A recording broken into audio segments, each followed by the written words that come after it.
তরুণ মানে অফুরান সম্ভাবনা, অমিত শক্তি, বুক ভরা সাহস। যে সাহস আর শক্তি দিয়ে সমাজের সকল বাধা বিঘ্নকে উপেক্ষা করে সকল পঙ্কিলতাকে দূরে ঠেলে জাগিয়ে তোলা হয় সুপ্ত সম্ভাবনাকে, আলোকিত করা হয় সমাজকে। দর্শক, সেই সব আলোকিত তরুণদের নিয়ে আমাদের আয়োজন আলোকিত তারুণ্য। আলোকিত তারুণ্যে আজকে আমাদের স্টুডিওতে অতিথি হিসেবে উপস্থিত আছেন রাজশাহীর পবা উপজেলার জাহাঙ্গীর হোসেন। আপনাকে স্বাগত আজকে আমাদের আলোকিত তারুণ্য অনুষ্ঠানে। ধন্যবাদ আপনাকে। আমরা আপনার সাথে আলোচনায় যাওয়ার আগে আপনার যে কৃষি উদ্যোক্তা হয়ে উঠেছেন সেটি নিয়ে একটা ছোট্ট প্রতিবেদন আছে, আমরা আগে সেটি দেখে আসবো। দর্শক, চলুন দেখে আসি প্রতিবেদনটি। চাকরির বেতনে সংসার চলত কোনো রকমে। 15 থেকে 16,000 টাকার বেতনে প্রতিটি খরচ হিসাব করে করতে হতো। অনেক সময় 50 টাকা খরচ করতে দ্বিধাদ্বন্দ্বে ভুগতে হয়েছে তাকে। সেই সময় পেছনে ফেলে চাকরি ছেড়ে কৃষি উদ্যোগ বদলে দিয়েছে 33 বছরের যুবক জাহাঙ্গীর হোসেনের জীবন। রাজশাহীর পবা উপজেলার নওহাটা পৌরসভার থালতা গ্রামের বাসিন্দা জাহাঙ্গীর হোসেন। একসময় তিনি বাংলাদেশ ফ্লাইং একাডেমিতে চাকরি করতেন। রাজশাহী বিমানবন্দরে কর্মরত ছিলেন প্রায় 9 বছর। 2021 সালে সেই চাকরি ছেড়ে পুরোপুরি নামেন কৃষিকাজে। শুরুটা হয়েছিল মাত্র 10 কাঠা জমিতে পুদিনা পাতা চাষ দিয়ে। 5 বছরের মাথায় এখন তার চাষ করা জমির পরিমাণ 12 থেকে 13 বিঘা।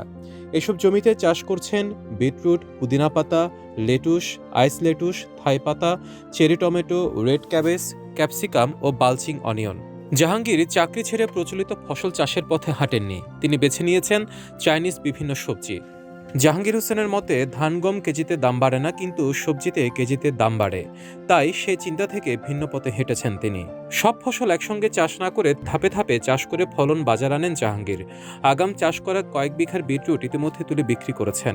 চাকরি ছেড়ে উদ্যোক্তা হওয়া জাহাঙ্গীর হোসেনের স্বপ্ন ভবিষ্যতে আরও বড় পরিসরে চাষাবাদ ও কর্মসংস্থান তৈরি করা, যাতে করে ভাগ্যোন্নয়ন ঘটবে অনেক বেকার যুবকের, সে সাথে এগিয়ে যাবে দেশের কৃষি অর্থনীতিও। আপনার কাছে প্রথমে যে বিষয়টা আমরা জানতে চাই সেটি হচ্ছে, আমরা যেটুকু জানলাম সেটি হচ্ছে প্রথমে ছিলেন চাকরিজীবী, তারপর হয়ে উঠেছেন আপনি কৃষি উদ্যোক্তা। জি, এই যে চাকরিজীবী থেকে কৃষি উদ্যোক্তা হয়ে ওঠার গল্পটা আমরা একটু শুরু থেকে জানতে চাই। কৃষিতে আমার প্রথম থেকে একটা ভালোবাসা ছিল। আমার কৃষি নিয়ে পড়ালেখা করার আমার একটা স্বপ্ন ছিল। সেই স্বপ্ন থেকে গরিব ঘরে জন্ম হওয়ার ক্ষেত্রে সেটা আর বাস্তবায়ন হয় নাই। তো আমার একটা বাংলাদেশ ফ্লাইং একাডেমিতে আমাদের এয়ারপোর্টে, রাজশাহী এয়ারপোর্টে একটা চাকরি হয়। সেখানে আমি 9 বছর চাকরি করি। কিন্তু কৃষির প্রতি একটা ভালোবাসা আমার থেকে গেছিলো। থাকার পরে আমি চাকরির পাশাপাশি হচ্ছে আপনার অফিসে আমি টুকটাক গাছগাছালি লাগাইতাম। তো সেখান থেকে আরো কৃষির প্রতি টান।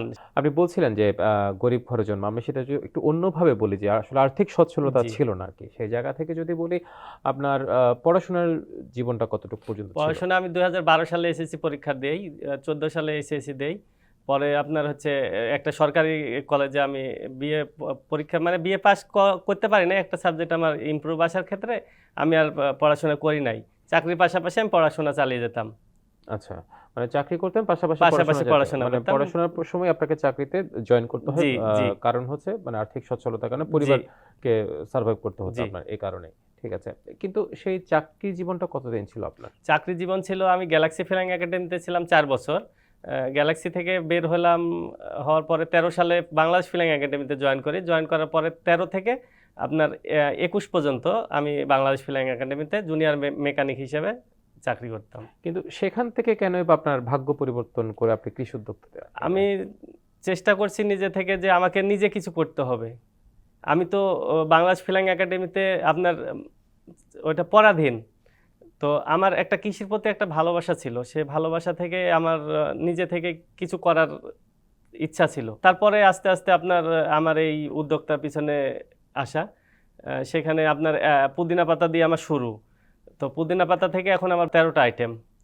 সেটা পর্যায়ক্রমে আমি করছি। মানে আপনি প্রথম পুদিনা পাতা চাষ দিয়ে আপনি যেটা জি, শুরু করেছেন, কিন্তু এখানে আরেকটা প্রশ্ন আমরা রাখতে চাই, সেটা তো চাকরি জীবনেই তো ভালো ছিল, মাস শেষে একটা টাকা পাচ্ছিলেন, কিন্তু সেখান থেকে তো পরিশ্রমের জীবনে এলেন। চাকরি জীবনটা হচ্ছে মানে একটা সম্মান দেয় মানুষে, যে আপনি কোথাও গেলেন, ছেলে কি করে, বিমানে চাকরি করে, বিমানের মেকানিক। সেটা বড় মানে মানুষ এটা হাইলাইট করে যে বিমানের মেকানিক, কিন্তু সেখানে টাকা নাই। আমি যা বেতন পাই, আমি 15-17 হাজার টাকা, 20-18 হাজার টাকা, এটা একটা সংসার চালানোর জন্য খুবই সামান্য। তো আমি চিন্তা করলাম আমি নিজে কিছু করব। সেখান থেকে বের হয়ে উদ্যোক্তা হয়েছি। আপনি ঠিক কত সালে এই চাকরিটা ছেড়ে এবং কৃষি উদ্যোক্তা হয়ে গড়ে আমি 2021 সালের অক্টোবর মাসে আমি রিজাইন দিয়ে বের হয়েছি। হওয়ার পরে আপনার আমার 10 কাঠা পুদিনা পাতা থেকে আমার শুরু। আচ্ছা, মানে 10 কাঠা কি সেটা নিজের জমি ছিল নাকি বর্গা জমি ছিল? আমার বর্গা চাষি দিয়েই শুরু। বর্গা চাষি দিয়ে জি। শুরু, মানে আর এই ফাঁকে আরো আপনার আছে, আমি যখন অফিস করতাম, আমি 2013 সালে যখন বাংলাদেশ ফ্লাইং একাডেমিতে জয়েন করি, করার পরে আপনার আমাদের তো ওই শিডিউল ফ্লাইটের পরে আমার কাজ সন্ধ্যায় তো আর ফ্লাইং চলে না। তো আপনার এয়ারপোর্টে আমি ওই একটু 1 কাঠা বা হাফ কাঠা পুদিনা পাতা চাষ করতাম। 2টা ডাল থেকে আমি পুদিনা পাতা করছিলাম। করার পরে আপনার আমি ওই বাজারে যে দোকানদারগুলো আছে তাদের সাথে আমি যোগাযোগ করি। তারা বাজারে বিক্রি হতো 150-200 টাকা, তারা আমাকে বলতো, ফাঁকি দিয়ে বলতো যে 60 টাকা কেজি চলে ভাই।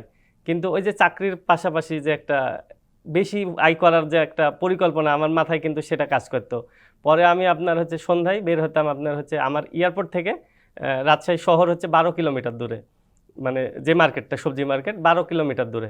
আমাকে অর্ডার দিলে আমি অফিস শেষে আমি সাইকেল চালিয়ে সেখানে আপনার 30 টাকা 40 টাকার পাতা আমি ডেলিভারি দিয়ে আসতাম অফিস শেষে। সেই 30 টাকা যখন আমাকে তারা দিত, সেটা আমার কাছে মনে হতো বিশাল কিছু। এভাবে আর কি আমার জীবনে উদ্যোক্তা স্বপ্নটা সেখান থেকে, স্বপ্ন থেকে শুরু, সেখানে বপন করেছেন। বিষয়টা ছিল অনেক চ্যালেঞ্জিং। আপনার এইভাবে আমি সাইকেল চালা 12-24 কিলো আপ ডাউন করে 30 টাকার পাতা বেচা, এটা অনেক কষ্টকর মনে হচ্ছিল, কিন্তু আমার কাছে ওই টাকা পাওয়ার পরে আর কষ্ট মনে হয়নি।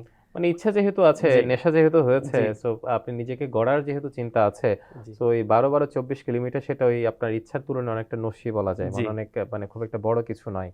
তা আপনি যখন উদ্যোক্তা হিসেবে শুরু করলেন 10 কাঠা জমি নিয়ে, প্রথমে ছিল পুদিনা পাতা, আপনার এখন যে উদ্যোক্তা হয়ে গড়ে উঠেছেন কৃষি উদ্যোক্তা, আপনার এখন কি পরিমাণ জমি আছে, সেই জমিগুলোতে আপনি কি কি করছেন? আমি পুদিনা পাতা আপনার আমার 3 বিঘা আছে, আপনার বিট আছে 10 বিঘা, টোটাল 13 বিঘা। 13 বিঘার মধ্যে আপনার 10 কাঠা মতো আছে লেটুস আছে, বালচিং অনিয়ন আছে, চেরি টমেটো আছে, ক্যাপসিকাম আছে, মানে বিভিন্ন আইটেম আছে 1 বিঘার মতো।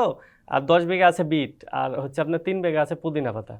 আচ্ছা, পুদিনা পাতাটা আপনার আমার বিভিন্ন জেলায় আমার বাসের মাধ্যমে, ট্রেনের মাধ্যমে আমি ডেলিভারি দিয়ে থাকি। আপনার কুষ্টিয়া, খুলনা, তারপরে যশোর, তারপরে চাঁপাইনবাবগঞ্জ, এই জেলাগুলা কিছু রেস্টুরেন্ট আছে আমার কাছ থেকে নেয়।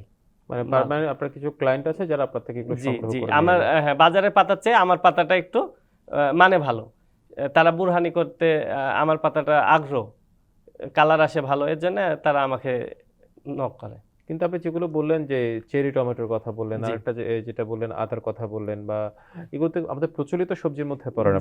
উদ্যোক্তা জীবনে আমার আসার যে সবাই তো আলু বেগুন টমেটো করে, আমি ভিন্ন কিছু করব। তো এটার পিছনে আসলে অনেক চ্যালেঞ্জিং, এটা বাজার খুব ছোট, এটা বিক্রি করা অনেক চ্যালেঞ্জ। তো বিক্রি না করতে পারলে যে কেউ আপনার হতাশার মধ্যে পড়ে যাবে। তো আমার এটা আসলে আস্তে আস্তে 5 বছরের পর্যায়ক্রমে পথ চলা, মানে 21 থেকে শুরু করে, মানে তার আগে থেকে আপনি শুরু করেছেন। এখন যেটা বলছেন 13 বিঘা, আপনি যে এক্সাম্পলটা 10 কাঠা থেকে এখন 13 বিঘাতে আছেন, সেই 13 বিঘার মধ্যে আপনি যে চেরি টমেটোর কথা বলেছেন এবং পুদিনা পাতার কথা বলেছেন, এবং একটু আগে যেটা বললেন আপনি থাই পাতা যেটা কথা বলেছেন, সেক্ষেত্রে এই জিনিসগুলো আপনার রাজশাহীতে চাহিদা কেমন? রাজশাহীতে মোটামুটি ভালোই চাহিদা আছে, বাট আমার শহরের পাশে হওয়ার কারণে আমি যে কোনো সময় তারা আমাকে ফোনে বলে, আমি তাদেরকে, আমার মোটরসাইকেল আছে, আমি তাদেরকে হ্যান্ড ওভার করে দিয়ে আসি। কিন্তু কৃষিতে সবচেয়ে বড় একটা সমস্যা আমাদের দেশে এখনো রয়ে গেছে, সেটা হচ্ছে বিপণন ব্যবস্থাপনা। ধরলেন আপনি উৎপাদন করলেন, কিন্তু আপনি ভালো দামটা পাচ্ছেন না, আবার সেটা সেকেন্ড হ্যান্ড হয়ে তার সাথে আরেকটা হাত ঘুরে, বিভিন্ন কয়েকটা হাত ঘুরে সেটা হয়তো রাজধানীর বাজারে প্রবেশ করলো বা অন্যান্য বাজারগুলোতে প্রবেশ করলো। অর্থাৎ কৃষকের সাথে যে ভোক্তা যে খাবে তার সাথে একটা বিশাল দূরত্ব মাঝখানে রয়ে যায়, 3-4টা হাত হয়ে যায়। অর্থাৎ ভোক্তাকে সেটা বেশি দামে কিনতে হয়, আর কৃষক সে দামটা পায় না। আপনার ক্ষেত্রে আসলে আপনি বিপণন ব্যবস্থাপনাটা কি হবে? বিপণন ব্যবস্থা বলতে আমি 4-5টা রেস্টুরেন্টে মানে আমার পুদিনা পাতা দেই, তারা পাইকারি দামেই নেয়। আর যে পাতাটা আমি বাজারে দেই, বাজারে যদি আমি 100 টাকা কেজি পাতা বেচি, মানে আমার কাছে যারা 100 টাকা কিনবে তারা তো 200-250 টাকা বিক্রি করে, তারা ওই যে বসে থেকে বিক্রি করে, এই জন্য অধিক লাভের চিন্তা করে। মানে মধ্যস্বত্বভোগী যারা আছে, জি। অর্থাৎ আপনি মধ্যস্বত্বভোগীদের কাছে কি বিক্রি করেন নাকি না আপনি নিজ উদ্যোগে সেটা সরাসরি গ্রাহকের হাতে? গ্রাহকদের মাঝেও যে বিভিন্ন রেস্টুরেন্টস আছে তারা আমার তারা কাছে তো আপনার একদম নিজস্ব জি গ্রাহক যেটা জি বলে। এছাড়া আপনি যে আপনার যেহেতু অনেক কৃষি পণ্য না, আছে। তারা ওই যে আপনার বাজারে যেমন দোকানদার আছে, এই দোকানদারগুলা তো আপনার খুচরা বেচে। কেউ হয়তো 20 টাকার পাতালা, কেউ 50 টাকার তারা এভাবে বিক্রি আর করে। আপনি মধ্যস্বত্ব মানে বাজারে যারা আছে তাদের জি কাছে বিক্রি, তারা হয়তো ভোক্তার কাছে সেটি জি পৌঁছাচ্ছে। আরেকটি বিষয় আপনার কাছ থেকে আমরা যেটা জানতে চাই সেটা হচ্ছে এই সবজি যেগুলোর কথা আপনি বললেন এগুলো তো আসলে 12 মাস বা উৎপাদন করার যোগ্য নাই। জি। তাহলে অন্যান্য সময়গুলোতে আপনি কি উৎপাদন করেন সেখানে?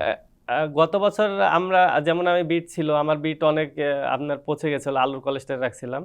তো সেক্ষেত্রে থেকে আমাদের বিটের কোনো কোলেস্টেরল নাই, বাংলাদেশে কোনো প্রযুক্তি নাই যে আমরা সবজি সংরক্ষণ করব। তো এবার হচ্ছে আপনার যে বাংলাদেশে 50 জন হিমাগার পাইছে, সেটা বাংলাদেশ সরকার আপনার উনি দিয়েছে অর্থায়নে জলবায়ু ট্রাস্ট কৃষি উপজেলা কৃষি অফিস থেকে বরাদ্দ হয়েছে। বাংলাদেশে 495টা উপজেলার মধ্যে 50টা উপজেলা পাইছে, তার মধ্যে আমি একটা পাইছি হিমাগার 8 টনের। এটাতে আপনার বিট সংরক্ষণ, বিভিন্ন সবজি সংরক্ষণ করা যাবে। যে 50টা উপজেলায় পাইলট প্রকল্প হিসেবে যে অস্থায়ী যে হিমাগারগুলো বসানোর কথা ছিল তার মধ্যে একটি আপনি আমি পেয়েছেন পেয়েছি। কৃষি উদ্যোক্তা হিসেবে, জি সফল কৃষি উদ্যোক্তা জি হিসেবে সেটা পেয়েছেন। এটা হলে পরে আসলে আপনার সুবিধাগুলো কি কি হবে? আমার সুবিধা হবে, আমি যে কোনো ফসল আমি আজকে বিক্রি করার দরকার, বাজারে দাম নাই, নিয়ে গেলাম, বেচতে পারি না, আমি হিমাগারে নিয়ে এসে রেখে দিতে পারবো। তারপরে আপনার বিট মানে ফিজার টাইপের এক কথায় ভিতরে, বিটটা আপনি 2-3 মাস রাখতে পারবেন আপনি। তাতে আপনি 50 টাকা 40 টাকা কেজি বিট, সেই বিটটা আপনি যদি 2-3 মাস রাখেন সেখানে 100 টাকা কেজি আপনার অনায়াসে বাজারে বিক্রি হবে। অর্থাৎ বাজারে যখন সেটা চাহিদা তৈরি হবে তখন সেটা আপনি সেখান থেকে বিক্রি জি করতে পারবেন। এটা নিঃসন্দেহে একটা ভালো সুবিধা এবং আপনি জি সেটা পেয়েছেন। এক্ষেত্রে কি আপনার কোনো অর্থ ব্যয় করতে হচ্ছে নাকি জি না, বিনামূল্যে আমাকে দিয়েছেন? কোনো অর্থ ব্যয় করতে হয়নি। আমাকে আমাদের পবা কৃষি অফিসার আছে, উনি মান্নান স্যার আছে, আব্দুল রাজ্জাক স্যার আছে, আর বিশেষ করে আপনার ওই যে এসও জালালউদ্দিন দেওয়ান, উনি আমাকে সব কিছুতে আর কি অর্থাৎ সহযোগিতা কৃষি উপজেলা যারা মানে উপজেলা কৃষি অফিসার যারা আছে যারা আপনাকে সার্বিক সহযোগিতা। কিন্তু আমরা সহযোগিতা একটা করে। বিষয় দেখি যারা কৃষি উদ্যোক্তা গড়ে উঠতে চায় তাদের প্রধান বাধা হচ্ছে আসলে তারা সঠিক তথ্য জানে না বা কিভাবে উৎপাদন করবে সে তথ্য জানে না বা উপজেলা কৃষিতে যারা আছে সেই জায়গায় যোগাযোগটা নেই। তাদের উদ্দেশ্যে আসলে আপনার- যোগাযোগ বলতে আমি তো কৃষক ঘরের সন্তান, সেই বাধাটা আমার কাছে কিছু মনে হয়নি, কারণ আমি তো কৃষি নিয়ে ছোট থেকে জন্ম।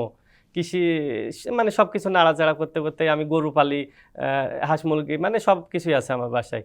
আপনি সবকিছু আমি নিজে দেখা প্র্যাকটিক্যালি, সেক্ষেত্রে এরকম কোনো বাধা আমার পড়ে নাই। আর কৃষি অফিসের সাথে আমার যোগাযোগটা তেমন ছিল না। মোটামুটি সফলতা পাওয়ার পরে যে কোনোভাবে ওনাদের সাথে আমার পরিচয় হয়। পরিচয় হওয়ার পরে তারা আমাকে যথেষ্ট ব্যাকআপ দেয়, সার্বিক সহযোগিতা করে ওনারা। বিশেষ করে জালালউদ্দিন দেওয়ান এসও, উনি আমার সাথে সবসময় যোগাযোগ রাখে।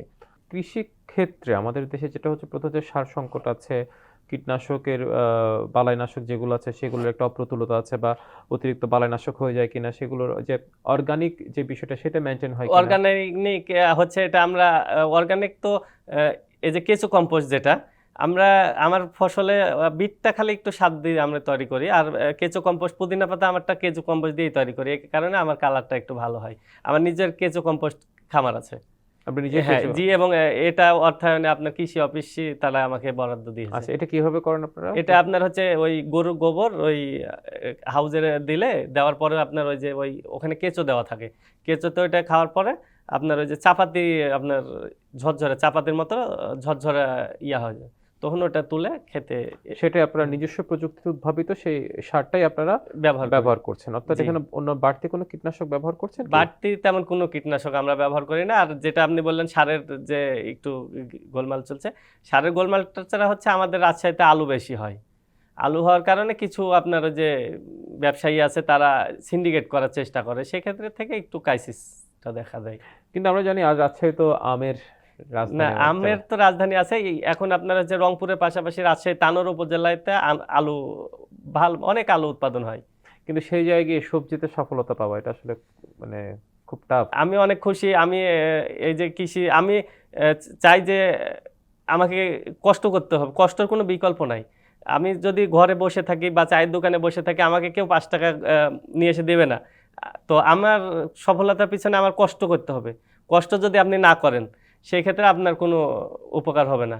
আপনি দেখেন, আপনি একটা গরু পালেন বা একটা লাউয়ের গাছ লাগান বা একটা সিম গাছ লাগান, আপনি যদি গাছটা লাগানোর পরে আপনি বসে না থেকে যদি গাছটার যত্ন নেন, দেখেন আপনি 2 মাস পরে ওইটা দেখেন যে আপনি একটা ফ্যামিলিতে বিক্রি বাজারে যদি না করতে পারেন, আপনি একটা ফ্যামিলিতে না মানে খাবারের যোগানটা খাবার দেবে। শেষ হবে না।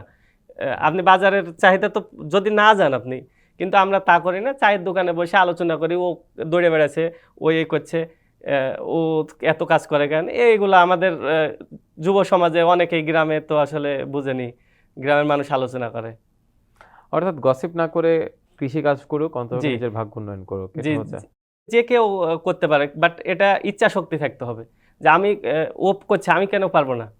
আমার যদি ইচ্ছাই না থাকে তাহলে তো সেখানে আমার সফলতা আসবে না। নিশ্চয়ই। আরেকটা জিনিস যে অনেকেই আছে যারা আসলে কৃষি উদ্যোক্তা হতে চায়, আমরা জানি আসলে অনেকেই মানে কৃষি উদ্যোক্তাটা হচ্ছে এখন মানে করোনা পরবর্তী সময়ে বাংলাদেশ না, আমরা শুধু বাংলাদেশ, আমাদের বিশ্বে একটা কৃষি অর্থনীতিতে ব্যাপক বিপ্লব ঘটেছে। মানে মানুষ বুঝেছে আসলে প্রযুক্তি তো জি আসলে মানে খাদ্যপণ্য নয়, জি খেতে হলে আপনাকে কৃষিতে ফিরতে জি হবে। তো বাংলাদেশে সেই কৃষিতে একটা বিপ্লব এসেছে। সেই কিন্তু কৃষি যারা উদ্যোক্তা হয়ে ওঠে গড়ে তুলতে চায়, তাদের যাদের অর্থ নেই, হয়তো আপনার মানে অর্থ জমানো অর্থ ছিল বা পারিবারিকভাবে হয়তো বা কিছু এ করছেন বা জমি আমার ছিল টুকটাক, কিন্তু যে অনেকের ক্ষেত্রে কিন্তু ব্যাংক ঋণের একটা ব্যবস্থা করতে হয়, কিন্তু সেই সুবিধাটা কি আসলে যারা প্রত্যন্ত এলাকায় আছে তাদের কি পায়? ব্যাংক ঋণ আসলে সবার জন্য, সবাইকে তো দেয় না, আগে দেখে যে তার কি আছে, বা ব্যাংকে, সরকারি ব্যাংকে লোন নিতে গেলে তাদেরকে এক জোড়া আমি গ্রামের কথাই শুনছি যে এক জোড়া 2 জোড়া স্যান্ডেল ক্রয় করতে হয়, করার পরে তাকে লোন লোন পাস হয়। অনেক চ্যালেঞ্জিং লোনের বিষয়টা। আর আর আমার ব্যাপারটা হচ্ছে আমি যখন পুদিনা পাতা চাষ করি আমি 2টা ডাল থেকে করি, আর আমার কোনো লোন আমি অনেক ব্যাংক লোন দিতে চাইছে, বাট আমি নিতে চাইনি, আগ্রহী হননি। আগ্রহী হয়নি। আমার ওই যে হচ্ছে আমি যদি 500 টাকা কামাই করি আমি 200 টাকা সেভিং করব। এটা আমার মানে একটা ইচ্ছা শক্তি। আমি যদি 5,000 টাকা কামাই করি আমি 2,000 টাকা সেভিং করব। মানে এটা আমার প্রতিদিনের একটা শিডিউল। আমি যদি 2,000 টাকা সেভিং না করতে পারি তাহলে ওই দিন আমার মন খারাপ হবে। এ থেকে আসলে আমার এখন স্বাবলম্বী হওয়া। অর্থাৎ নিজের জমানো অর্থে স্বাবলম্বী হওয়া, সেখান থেকে কৃষি উদ্যোক্তা হিসেবে গড়ে ওঠা। জি আরেকটি প্রশ্ন আপনাকে করতে চাই, সেটা হচ্ছে চাকরির যে জীবনটা ছিল, চাকরি করতেন ফ্লাইন একাডেমিতে, আপনি করতেন, একটা মাস শেষে টাকা পেতেন। জি তার বিপরীতে এসে এখন নিজে কৃষি উদ্যোক্তা। সামাজিকভাবে আপনার অবস্থানটা কেমন, বা সেই জীবন আর এই জীবনের মধ্যে পার্থক্যটা কি?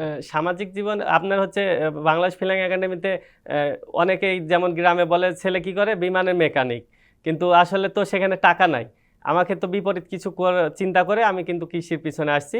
এখন আপনি দেখেন আমার যারা 5 জন লোক আছে তাদের পিছনে প্রায় 60-65 হাজার টাকা আমার মাসিক ওদের পেছনে লাগে। আরও এদের অনেক কস্টিং আছে, লেবার মানে অন্য খরচ আছে।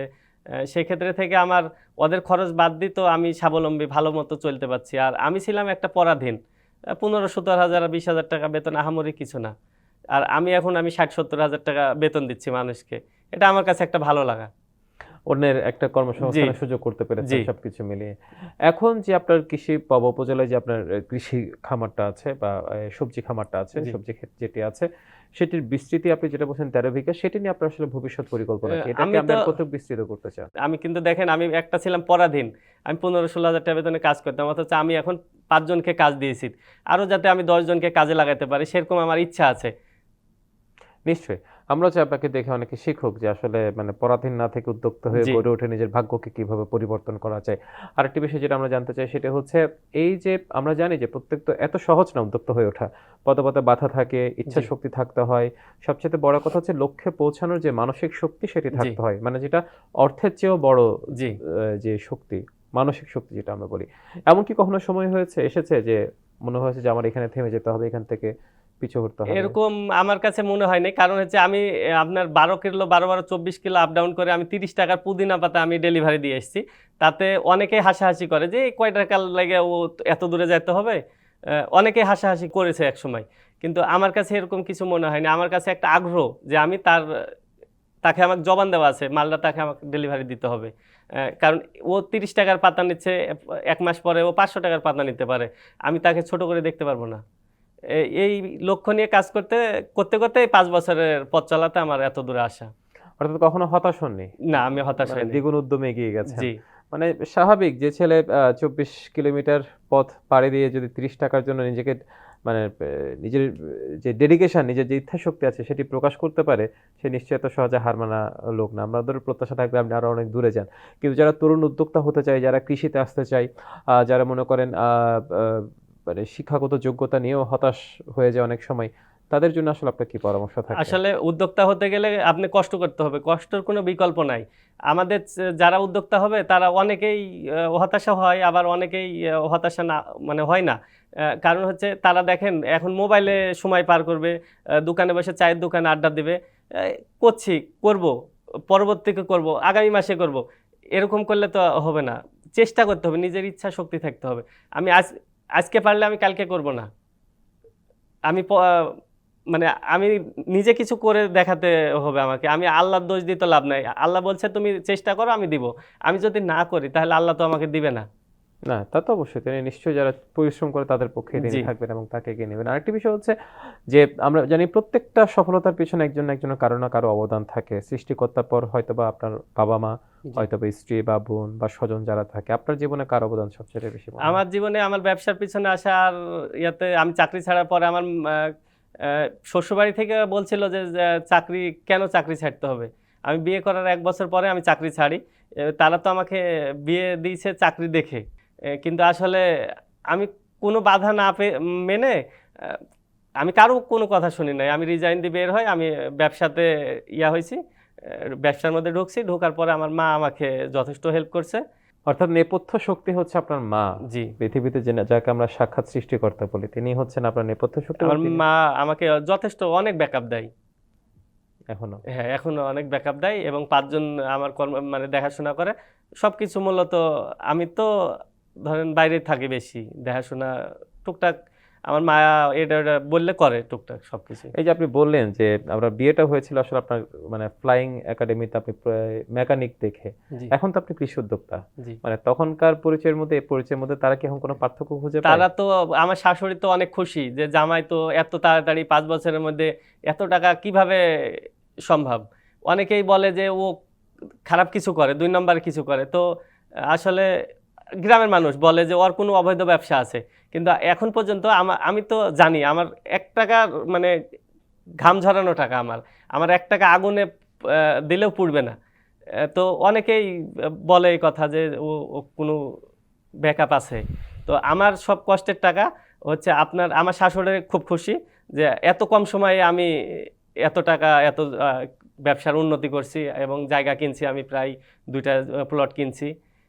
তো আমার ফ্যামিলি সবাই খুশি। বুঝতে পেরেছি। মানে আপনার এই জায়গা থেকে মানে এখন উদ্যোক্তা জীবনটা আপনাকে অনেক অনেক সম্মান ভালো। দিচ্ছে, অনেক সামাজিক অবস্থান তৈরি করে অনেক দিয়েছে। ভালো। আমরা চাই আপনি সামাজিক অবস্থানে আরো অনেক দূর এগিয়ে যান।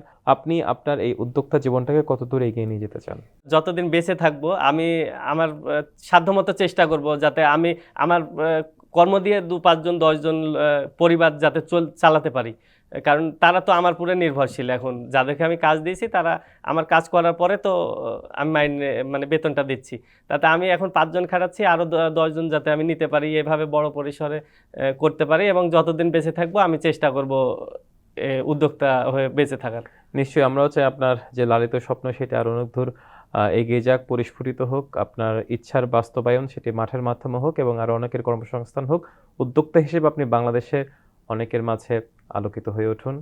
জাহাঙ্গীর হোসেন, আপনাকে অসংখ্য ধন্যবাদ আজকে আলোকিত তারুণ্যে এসে আপনার সফলতার গল্প আমাদের মাধ্যমে দর্শকদের কাছে উপস্থাপন করার জন্য। আপনাকেও ধন্যবাদ আমাকে এমন একটা অনুষ্ঠানে ডাকার জন্য।